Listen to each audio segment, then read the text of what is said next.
Hello friend, welcome to pharmacy knowledge. दोस्तों, जैसे कि हम जानते हैं, जब कोई भी दवा हम लेते हैं तो दवा लेने के दो तरीके होते हैं।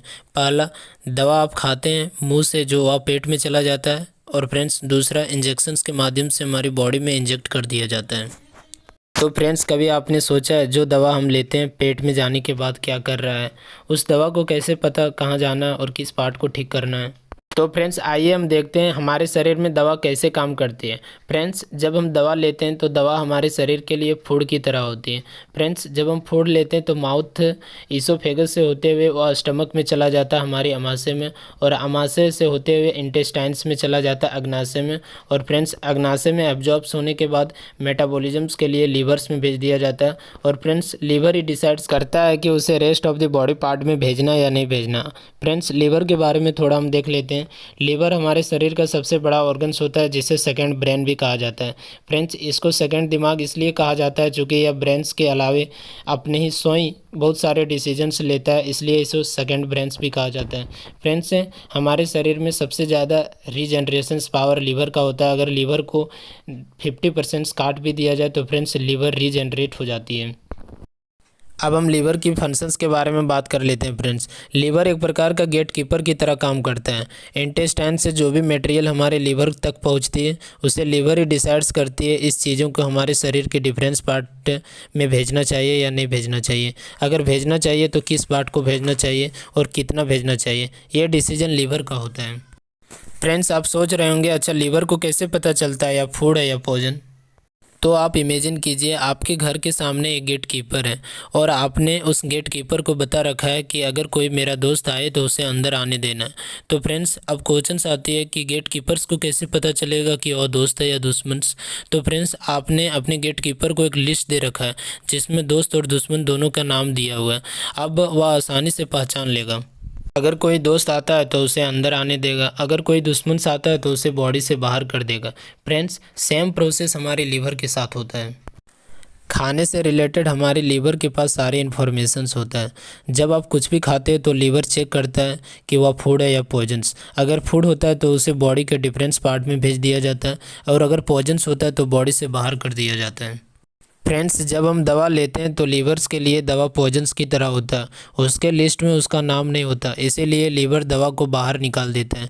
लेकिन जो दवा हम लेते हैं वह काम करता है, तो इसके लिए मनुष्य ने अपना एक दिमाग लगाया। उसको हम एक एग्जांपल्स के थ्रू समझते हैं।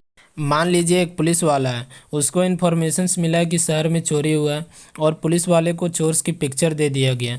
अब पुलिस वाले इन्फॉर्मेशंस के अकॉर्डिंग इंस्ट्रक्शंस करने लगे, पुलिस वाले चेकिंग करने लगे। पुलिस का कैपेसिटी 1 मिनट्स में 4 गाड़ी चेक करने का है, तो इस प्रकार से चोर्स बाहर नहीं जा पाएगा। तो चोर्स बहुत शातिर है, चोर ने दिमाग लगाया कि पुलिस की कैपेसिटी 1 मिनट्स में 4 गाड़ी चेक करने का है, तो चोर 1 मिनट्स में 8 गाड़ी भेजने लगा। अब क्या होगा, पुलिस की कैपेसिटी 1 मिनट्स में 4 गाड़ी चेक करने की है, तो 4 गाड़ी पुलिस वाले को छोड़ना पड़ेगा। इस तरह से 50% से चोर से अंदर चला जाएगा। जब तक पुलिस वाले चेकिंग कैपेसिटी को बढ़ाएगा तब तक बहुत सारे चोर से अंदर जा चुका होगा। सेम इसी प्रकार से हमारे लीवर्स के साथ होता है। जब हम दवा लेते हैं तो लीवर उसे रोक देता है।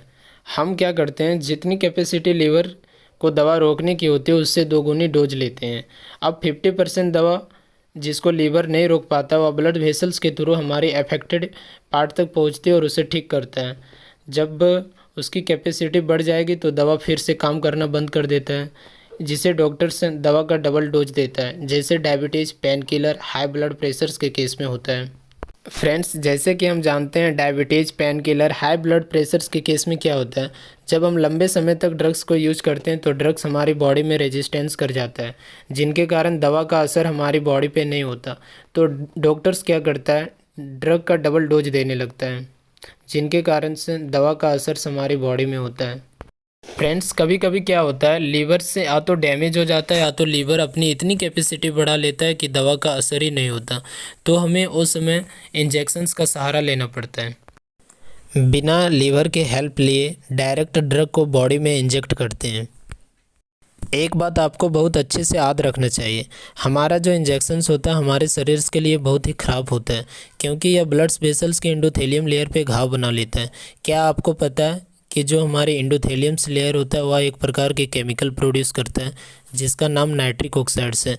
यह नाइट्रिक ऑक्साइड्स हमारी बॉडी में डिजीज से फाइट करने में मदद करती है या हमारी इम्यूनिटी को बढ़ाती है। नाइट्रिक ऑक्साइड का डिस्ट्रॉय होने से हमारे सिग्नलिंग सिस्टम डैमेज हो जाता है, फेल हो जाता है। क्या आपको मालूम है सिग्नलिंग सिस्टम क्या है? आइए हम समझते हैं सिग्नलिंग सिस्टम के बारे में डिटेल से।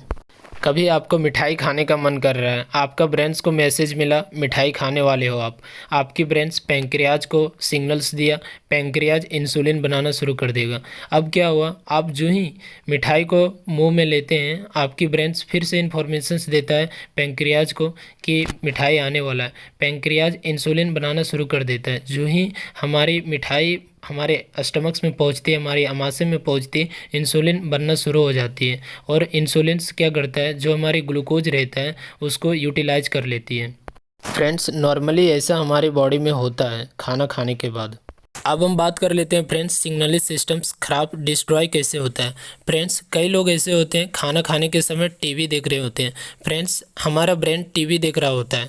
जब हमारा ब्रेन टीवी देख रहा होता है फ्रेंड्स, तो हमारी पैंक्रियाज को इन्फॉर्मेशंस नहीं मिलता है, सिग्नल्स नहीं मिलता है इंसुलिन को सीक्रेट करने के लिए। तो फ्रेंड्स, जब हम खाना लेते हैं तो वह पेट में चला जाता है, हमारे पैंक्रियाज इंसुलिन नहीं बनाता है, जिनके कारण जो ग्लूकोज हमारी डाइट्स में मिलती है उसकी यूटिलाइजेशंस नहीं होती। तो फ्रेंड्स, इसका बहुत बड़ा इफेक्ट पड़ती है हमारी बॉडी में। क्या होता है, एक लंबे समय के बाद हम डायबिटीज़ का शिकार हो जाते हैं फ्रेंड्स, जिससे क्या होगा, ग्लूकोज का लेवल हमारी बॉडी में बढ़ने लगता है, जिसे हाइपरग्लिसेमिया भी कहते हैं।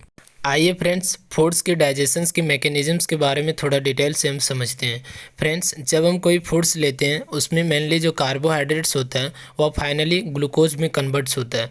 फ्रेंड्स, जो ग्लूकोज में कन्वर्ट होता है कार्बोहाइड्रेट्स, वह ब्लड्स में हमारी ग्लूकोज की मात्रा बढ़ा देती है। अब क्या होता है फ्रेंड्स, जो हमारी पैंक्रियाज होती है वह इंसुलिन को सिक्रेट करता है। अब क्या होता है, इंसुलिन जो होता है फ्रेंड्स, हमारे इंसुलिन लाइक रिसेप्टर्स को एक्टिवेट करता है, जिनके कारण रिसेप्टर्स एक्टिवेट होने के कारण वह ग्लूकोज को यूटिलाइज करने लगता है, जिनके कारण ग्लूकोज का लेवल्स हमारे ब्लड्स में कम हो जाता है। तो फ्रेंड्स, इस प्रकार से हमारी डाइजेशंस की प्रोसेस होती है। जब सिग्नलिंग सिस्टम्स डिस्टर्ब हो जाती है तो यह ग्लूकोज यूटिलाइज नहीं हो पाता, जिनके कारण ग्लूकोज का लेवल हमारी बॉडी में बढ़ जाती है और फाइनली हम डायबिटीज़ का शिकार हो जाते हैं। फ्रेंड्स, आप अपने सिग्नलिंग सिस्टम्स को डिस्ट्रॉय होने से बचा सकते हो। जब कभी आप भोजन कर रहे होते हो तो आप कोई ऐसी चीज़ का इस्तेमाल ना करें जिससे आपके ब्रेन्स पैंक्रियाज को इन्फॉर्मेशन सिग्नल ही ना दे सके और आपके पैंक्रियाज इंसुलिन ना बना सके। फ्रेंड्स, अगर वीडियो पसंद आई हो तो चैनल को लाइक, शेयर एंड सब्सक्राइब कर दीजिएगा, ताकि मैं आपके लिए इसी तरह से और वीडियो को लाते रहूँ। Thanks for watching this video.